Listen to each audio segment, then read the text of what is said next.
Hello on the Rockers. On this week's episode, it's Gregory Mathis Jr., entrepreneur and longtime political advocate, currently appearing on E! Network's Mathis Family Matters, featuring the lives of TV's Judge Mathis's bigger-than-life family.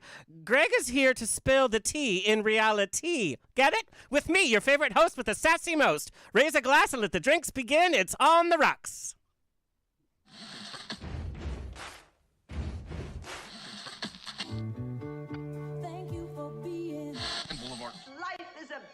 And most poor suckers are starving to death. I'd like to propose a toast. This is On the Rocks with Alexander, where I drink with your favorite celebrities as we talk about fashion, entertainment, pop culture, reality TV, and, well, that's about it. So pop a cork, lean back, and raise a glass to On the Rocks. Fasten your seatbelts. It's going to be a bumpy night. Lord have mercy, buttons and bows and pantyhose, On the Rocks podcast, the place where we're too glam to give a damn. All right, you know I love some reality TV. Well, I have something very wholesome for you. Wholesome on this show, I know. Please welcome Greg Mathis Jr., born in Detroit, made his way to Washington, D.C., where his career in politics includes several years as a senior advisor in the U.S. State Senate, as well as previous work for two members of the United States House of Representatives and the President of the United States. During his time there, he worked directly to advance several key initiatives that he is passionate about, including funding for the National Suicide Prevention Hotline, increasing direct mental health and general health care and support services to LGBTQ individuals, and authorizing the nation's first national program to better identify victims of human trafficking in healthcare settings. Most recently, he is now managing his family's various talent and business endeavors, his real estate businesses, and engaging in LGBTQ advocacy. He can be seen alongside his entire family and his partner and their two dogs, so cute, on E! Network's Mathis Family Matters on Sunday nights, featuring the family of TV's Judge Mathis. Now, this is reality TV at its most positive. No table flipping, no backstabbing, just good family time with a side of sass. Please welcome Gregory Mathis Jr. Hello, how's it going? Hello, sir. I'm glad you moved to LA just for you to go to New York to do this interview. Good planning. No, but it's very funny. That's how it works, right? Yeah. Well, before we start, I have a question for you. Yes. What are the ground rules for this interview? Because I know this is a drinking show, so I drank a little bit. I want to make sure I don't say anything too bad, you know. You can say whatever you want, literally whatever you want. Everything goes. Nudity, if it's appropriate. I don't know. Well, your PR rep, we're very wholesome. Yeah. Wholesome, so. Your PR rep is going to have a heart attack. But it's very funny. A big part of the story of the first season, the debut season of Mathis Family Matters, is how public do I want my life to be? And here you are, hot off the heels of the Today Show with your dad, major press tour that has not stopped, not to mention now a major network show every week. What have you loved the most about the spotlight, and what have been some of your biggest challenges now being center stage? Yeah. I have enjoyed the most people who have genuinely been, who've genuinely been touched or inspired by just seeing me live my life. And it surprises me almost every single time I get messages to my inbox on Instagram just about people who are saying that I helped them in their journey by being public with Elliot on the show, and you know our coming out journey. I was actually just at dinner with a buddy of mine who went to Michigan undergrad with me, and he was telling me how his younger brother just came out, and he was like, our entire family started watching the show because we were trying to figure out how to deal with this, and your show has helped us in that way. And so that's been the best part, is just knowing that it is making an actual difference. And the hardest part has been having the spotlight on me because I mean, look, none of us are perfect, and so it's a little scary when if you say something, tweet something, you do have all these people looking up to you and looking to you as an example. And so it's pressure to not want to say the wrong thing or not want to let folks down who may be looking to you for some sort of guidance or some, as a role model, quite frankly. Well, and that really, there's that added pressure. It's like now you can't, like you and Elliot can't go out and be grumpy at a restaurant or get in a fight. You can't, go to the clubs in West Hollywood and get, messy. You can't bring a go-go boy home. I don't know if you guys do that, but there's like all this differences. It's like, and now you are a spokesperson for the Black community, for the LGBTQ community, and it's like, wow, it's like kind of. To be clear, we can still do all of those things. It might just end up on the front page of the papers.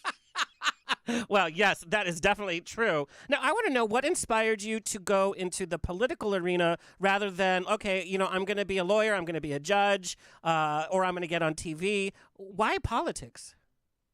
I think it was a product of the way I grew up. I mean, my dad was in politics from a young age also. He ran a lot of political campaigns when I was growing up. And so I was around it.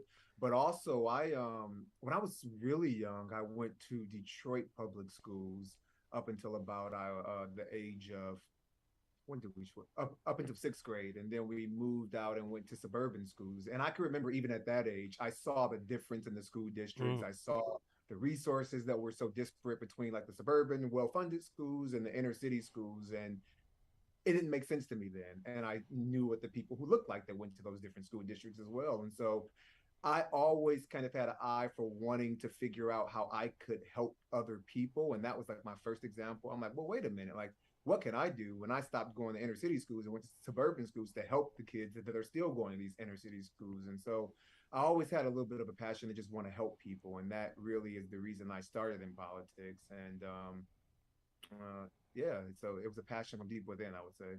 And this is what I love about seeing the show. All of you have had successes in your own way. Very affluent family, of course. Bel Air and the Versace and all that. But there's this groundness to the family in terms of ideals and what you want from life, and it's very refreshing to see on TV. Now, when you went away to the University of Michigan, was that your first kind of time away from the family and on your own? Oh wow, it was actually, yeah. I for an extended period, I actually had a great opportunity when I was in high school to go on a people to people trip for about a month, and that was the longest I had ever been away from my family before then. But going off to college was the first time I was that far because my parents had moved to Los Angeles by that point actually, Mm. and so they weren't even, we originally grew up in Michigan, Yeah. but by the point I went to undergrad, they were all the way out in California, so that was my first time being all along. That must have been an adjustment from having, this crowd around you, so to speak, and now it's like, okay, now you are on your own. You're your own person. Let's see what you got, and then you kind of feeling out what your voice is and who you really are. Did you get into No, shenanigans? of course I did. It's college. Who didn't? But and I actually ended up having a pretty big friend group there. I think because I was raised in such a big, close-knit family. Um, that was one of the first things I sought out when I was an undergrad is wanting to find a close-knit friend circle. And thank God I successfully did that. And most of the people I met there freshman year, I'm still friends with to this very day. Um, that's one of the guys I was just telling you I left dinner with Yeah. actually here in New York. I got to catch up with one of my buddies from undergrad. Well, and you were in a frat, yes? Yes, I was. Now, we know from stereotypes that frats can be very bro-y. How were you dealing with that kind of atmosphere and also dealing with your sexuality at that point? I love that question because one thing that I did is I never lived in the frat house. I lived in an apartment actually. If you know the University of Michigan, there's kind of a few campuses. There's a North Campus and a Central Campus. And I was actually dating someone the majority of time I was in undergrad and nobody knew. Um, he actually ended up joining the same fraternity as me about a year after me. And we kind of passed off that way, but we were roommates on North Campus, kind of away from everybody else. So we were able to separate our lives to a certain extent when everyone else was, and nobody really had a clue the entire time I was an undergrad. Well, it's funny. Part of the show is you making the public announcement that you are gay with your partner, who was also kind of not in the closet, but not really out and about it as well. Now, when did you, though, in your personal life, know for yourself? I know because I grew up in very conservative Orange County, conservative religious background, very conservative Mexican family. Being gay wasn't even a term that I even knew. I didn't know what these feelings were. At what point in your life did you kind of realize, hey, these are gay feelings and I'm a gay man? Just for yourself, not to anybody else. Oh, I mean, I knew when I was 5 years old. Wow. Like from a very young age, I knew that like as soon as I probably started to, I want to say it was around 5. I can't put an exact age on it, but I just remember being young and I think it was, just horsing around or whatever the case was. And I remember being attracted to a guy. And I remember thinking at that young age, I was like, oh no, this is bad. This is wrong. I can't tell anybody about this. I'm not supposed to be doing this, because at that point, I mean, I would have been teased and bullied like crazy if I had ever expressed those feelings at that age. And I talk about this on the show a little bit, but I actually went to, the church I went to at the time. The pastor would speak frequently about how people who were homosexual were, it was against what the Bible taught, Right. and that, we were going to hell and it was abomination. And I actually would go home after church frequently, and I would try and pray not to be gay. And I'll say this, since this is an evening show, Yeah, please do. show, Yes. I used to actually, at a certain age, when I started watching, adult films and porn, I would watch intentionally. I would watch porn that didn't even have guys in it. I would try and watch like girl on girl porn just to see if I was interested, if I was aroused, because that's how much I wanted to not be gay. I was like, well, maybe if I watch this, I won't be gay. And It's almost like you were doing your own conversion therapy. And my worst nightmare is girl on girl porn and nothing else, by the way. That's my worst nightmare. So you said what? You said what? That's my worst nightmare is girl on girl only porn. And it's like nothing else. It's like, no, click next. And I have to say, I'm not going to say it's my worst nightmare, but it did not work for me. clearly. I have to say, when I found out about the show, I'm a huge fan of your dad's show, and I found out, and the headline was, his gay son. It really took me aback, and I don't know why. And other people that I told, hey, I'm interviewing Greg today, and he's from the Mathis Family Matters, and I'm like, oh, he came out. There was just like, oh, really? There's the shock. And I'm like, why are we so shocked? And I guess it's because we have the assumption that homophobia in the black community is still very prevalent. And it is a big deal to come out in a black family, in a black community. How has your culture kind of affected your relationship with your sexuality? And do you think walls are coming down between minority groups? I'm not going to sit here and say I can paint like a broad brush for how our entire community feels, but I can speak from personal experience, which is that to me, the way I was raised, the Black church was very important to me. It was the anchor of our family, the anchor of many of our communities. And I know even with Elliot and his journey, it was similar from that aspect. And being raised in the South, it was even amplified for him to a certain extent. Because, in the South, even more than where I was raised in Michigan, it's like you get raised, you kind of go off to college, and once you leave high school, you're kind of expecting like, okay, who's the girl? When are you getting married? Right. You're expected to be bringing home a wife and having a family pretty soon after you graduate high school. And if if you're not going to college, or if you are going to college, pretty soon after that. And so I just know in talking to him, there was that added pressure. And I think in a lot of, from my personal experience in the Black community, that is a reality. People want to know who you're bringing home, when are you having children, and you get those questions, and it's amplified in the close-knit church community. And, there's obviously still those strong feelings in a lot of churches that this is a sin and there is something wrong with homosexuality. So I would say in my experience, it's been that mixture of Black families wanting their relatives to have a family, to have a strong Black family as well, and then the fact that we are so rooted in the church, which I continue to be. I go to church every Sunday. Wow. I'm very strong in my faith, but I just have a different interpretation than I think a lot of other people might. Now, how have you balanced that? Because I was deeply entrenched in my religion, and I've lost my faith. I'm not religious, and I know that's a typical story of gay men that have dealt with religion. So how do you kind of couple the religious aspect with your sexuality? How have you overcome that kind of division? For me, it's more of a question of, I know I can't allow bigots to push me away from my faith. At the end of the day, this is the way. I didn't create who I am, even though I love who I am. God created me this way. And so I know that to be true. And I know I didn't choose this for myself. And who am I to question the way God made me? And so to me, it's always been more of a reflection on the people who are judging me and their misinterpretation of Christianity than it is on myself and who I am. Um, I think there's a lot of things that the Bible says, a lot of things that are written in there that we don't necessarily interpret to the word of it was a otherwise I think society and even the church would look a lot differently. And so that's always been my approach, is that I know I have to develop my own relationship with God, and that's what's most important to me, not necessarily what someone else is telling me I should believe when it comes to my faith. It was very interesting to me. I'm a SoCal boy. I'm an LA boy for that's just who I am. And we're kind of in a bubble where we think equality is getting so much better. And what seeing the show, seeing you so young, so affluent, so educated, with the support of your dad, with your family, that you yourself were the most reticent in kind of making this public statement.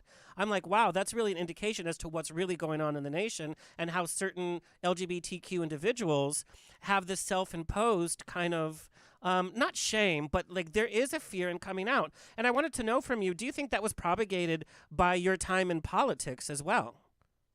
So I think I will say this. I feel like now that I've made the step, that I put myself out there, I'm living authentically.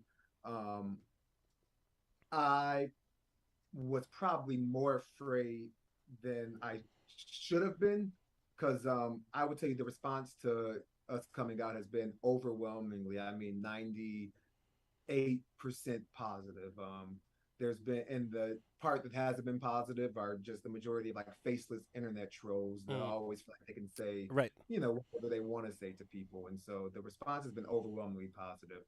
I think what took me so long to take that step is really just dealing with the trauma that I didn't even know I had from Right. growing up. I mean, being told for so long that there was something wrong with me, that the way I was living was wrong, that I think it was more of me having to unpack all of that trauma to get to a place where I was comfortable enough with myself, than that made me feel like there was so much of a burden on my back when it came to the rest of society. Well, and we know. Well, look what's happening in the nation. That politics, even our supporters, it still can be a very homophobic environment, Mhm. especially in Washington D.C., especially in the White House. No matter what side you're on, we know And yeah, you homophobia is they're just gonna come rampant. out, they're gonna roll back our marriage rights potentially, and I it hurts me so much to see what's happening in our schools to these youth, because we know that, I mean, the data is clear that when you're in that when you're in your youth and you're being told, you're being rejected, quite frankly, and told that there's something wrong with you, you're not allowed to talk about being gay, there isn't that support for you. We know that that makes it more likely, unfortunately, that LGBTQ will suffer from depression, may, you know, die by suicide or have a suicide attempt. And, it, I hate to see that so many folks that are pushing this rhetoric are doing it to protect children, when in reality it's doing the exact opposite. I think in my experience talking with the Gen Zers and the folks after them, I mean, they're Hmm. probably the most progressive and open-minded generation we've had in a very long time. But it's the folks who are kind of older than them and the generations above us who are really pushing back and trying to um, take away so much of the progress that we have made. Because I agree with you, I think we've made a lot of progress, but there are still elements of our society that are unhappy with that progress and are working very, very hard to push it back. I want to go back to your success in the political realm. You started off super young. You were an intern, then you worked yourself up to staff assistant. Your first job was for U.S. Rep. Jesse Jackson Jr. Do you remember your first day as an intern? It's like your first step into an actual political office. What did you I wear? do. What was going on? It was so bad. Oh, it was really bad. I remember I was an intern in Jesse Jackson Jr.'s office, and my first day, I was so excited. If you all have ever been to DC in the middle of the summer, it is piping hot, and that's when all the Yes. interns come to DC. So I'm thinking, I'm going to put on this great outfit. I'm thinking I'm looking great. I'm so excited for my first day.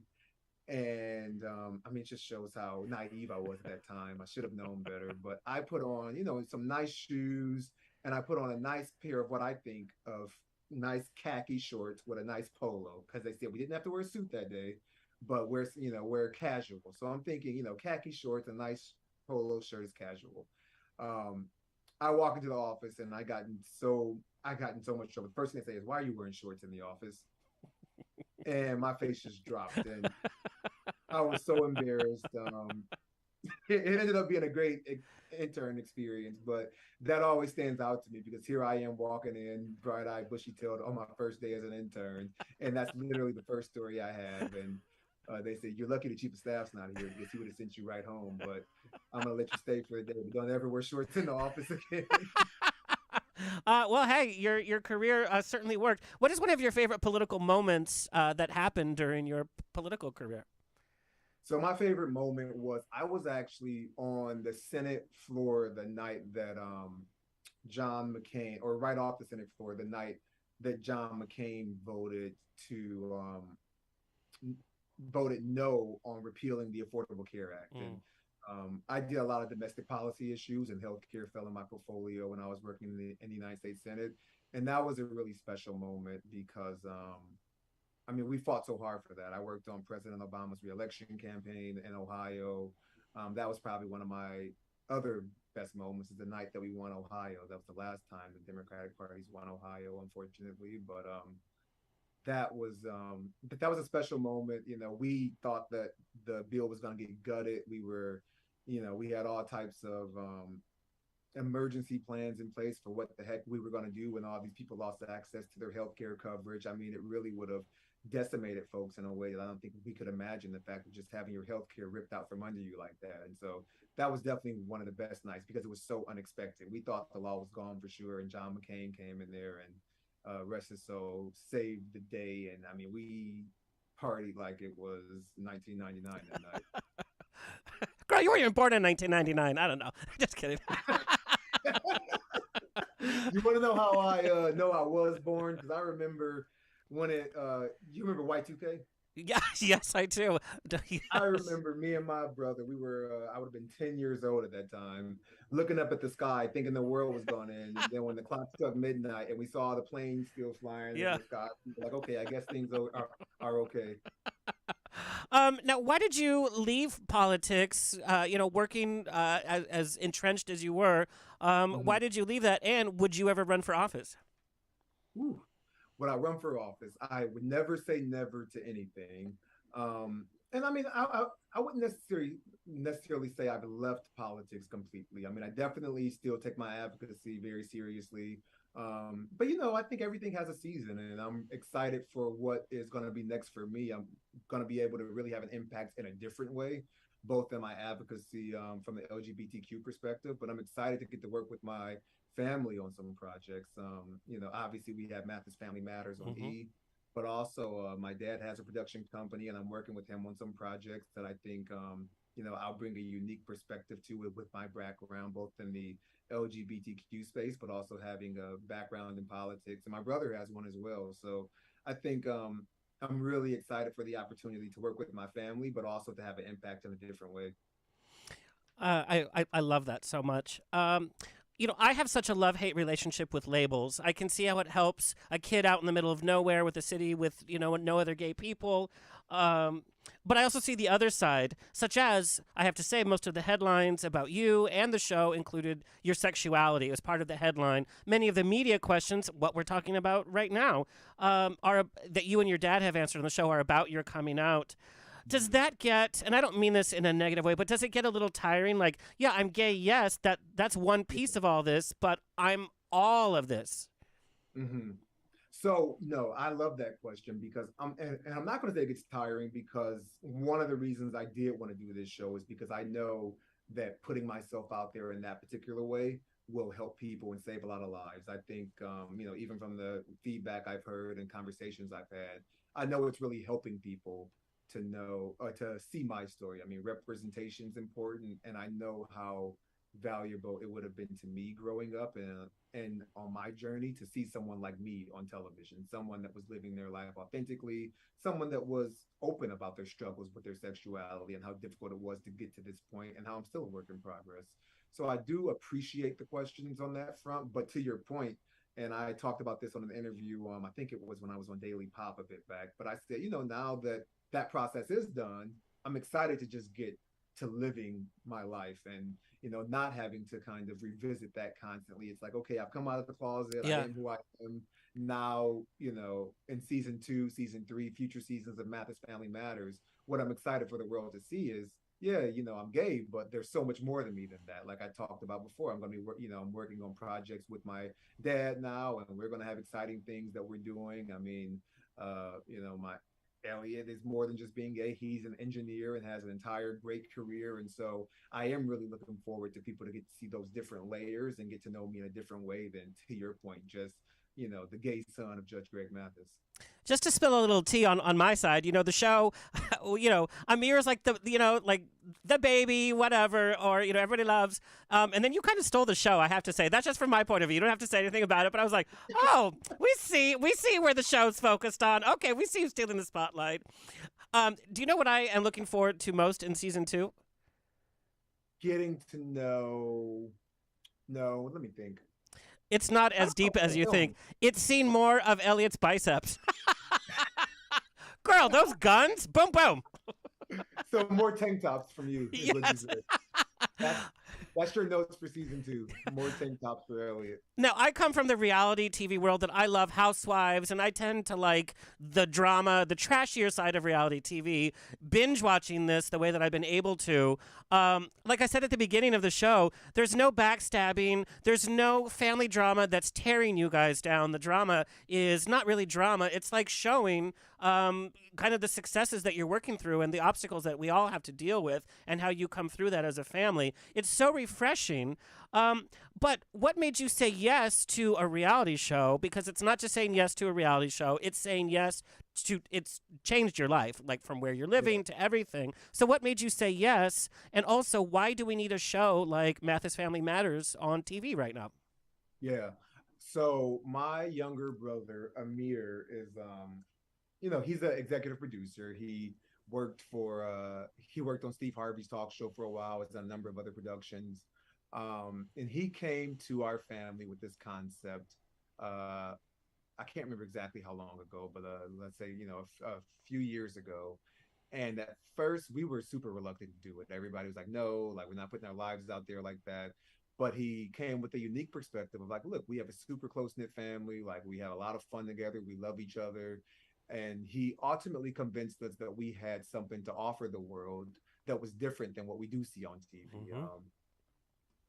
And he sold us on that, quite frankly. I think from my dad's perspective, and he talks about this a lot, he was probably one of the most reluctant to want to do this. And he just said that he eventually said yes because everybody else finally got on board. And he he said, I didn't think Amir was going to be able to do it because Amir went out and sold the show and kind of made it happen all on his own. And so that is the genuine way of which this came together. It was partially, Amir being able to convince us that this was something that would be positive.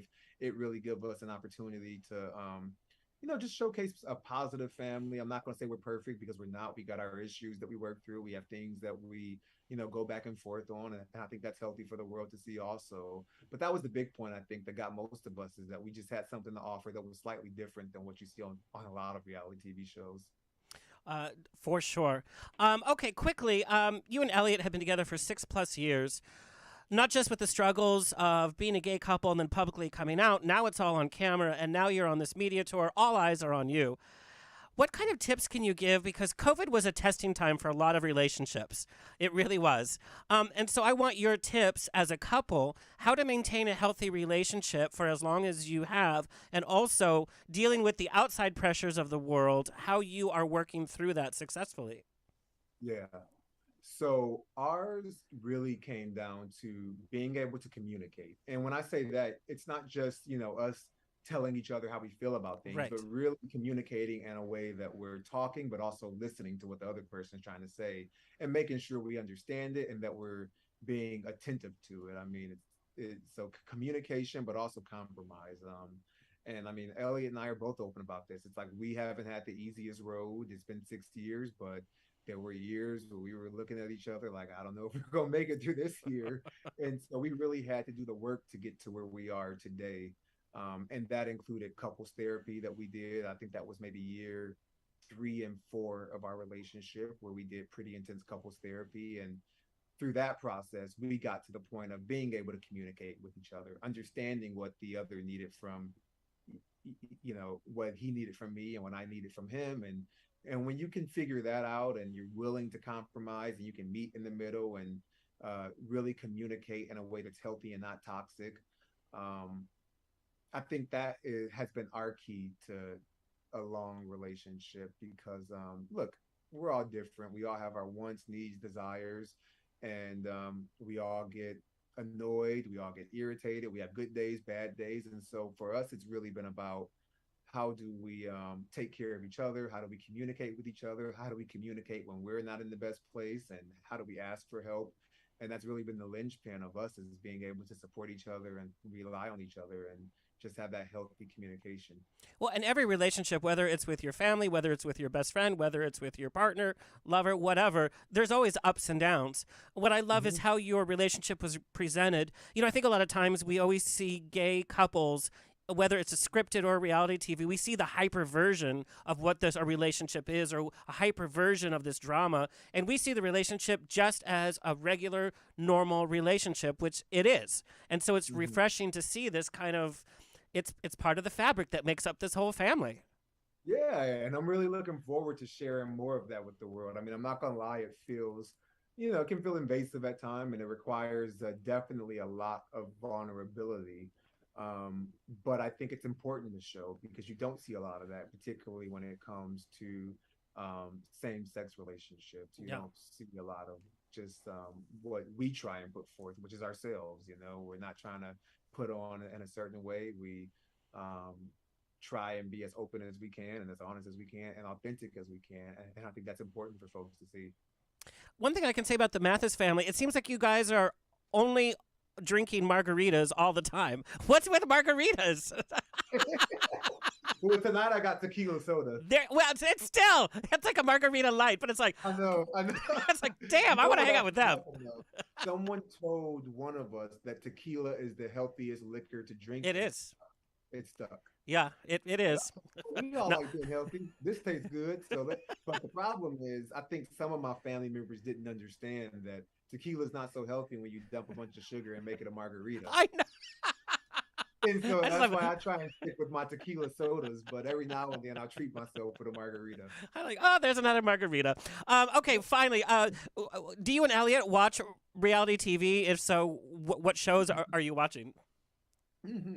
So right now we watch The Housewives of Atlanta. I love that show. That's one of my favorites. We do watch Married to Medicine. That's another one that we enjoy. What else? We love the Love and Marriage series by Carlos King. Yeah. Especially the one in DC because we used to live in DC, right. And so we got a special attachment to that. What else do we watch in reality? I mean, I'll just throw it out there. I'm definitely a Kardashian OG, and I know that's a guilty pleasure. So I still keep up with the Kardashians every now and then. And I use that as a thing. It's like you guys are the exact opposite of the Kardashians. It's like this wholesome goodness.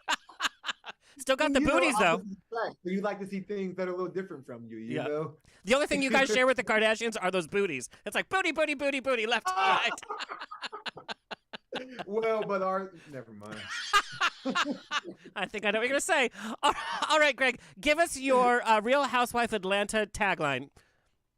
Ooh, don't let this cute face fool you.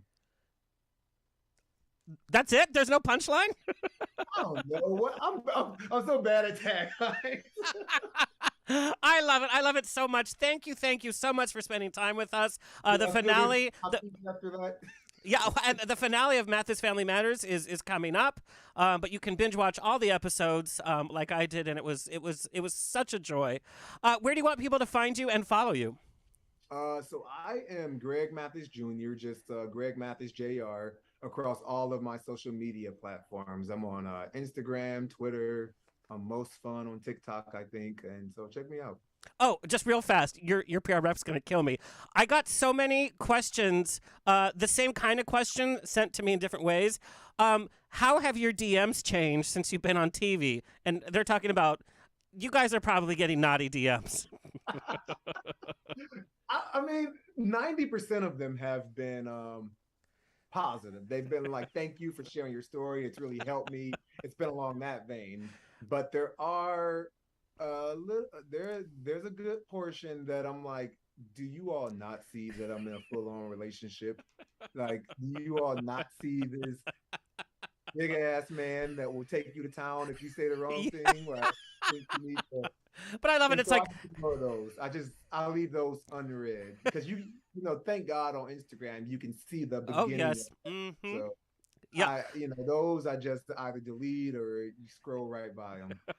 I love that too. It's like, oh, I didn't get your message. Yes, I did. Thank you. Thank you so much. I hope to see you roaming around LA. We'll grab a margarita, and for everybody, watch Mathis Family Matters. I love it. Thank you so much. Thank you. All right, that has been our chat with Gregory Mathis Jr. It's always a grab bag of fun here on The Rocks. Big thank you to our fabulous guest. Also, coming up next week, we have two-time Tony Award winner Judy Kaye is here. 5-decade career. She's appeared in Phantom, Wicked, Cinderella, Mamma Mia, and more. So until next time, stay happy, stay healthy, stay sexy. More importantly, stay tipsy. It's On The Rocks. This has been another episode of On The Rocks. Tweet me and slide into my DMs on Twitter and Instagram at On The Rocks On Air. Find everything On The Rocks for free at OnTheRocksRadioshow.com. Subscribe, like,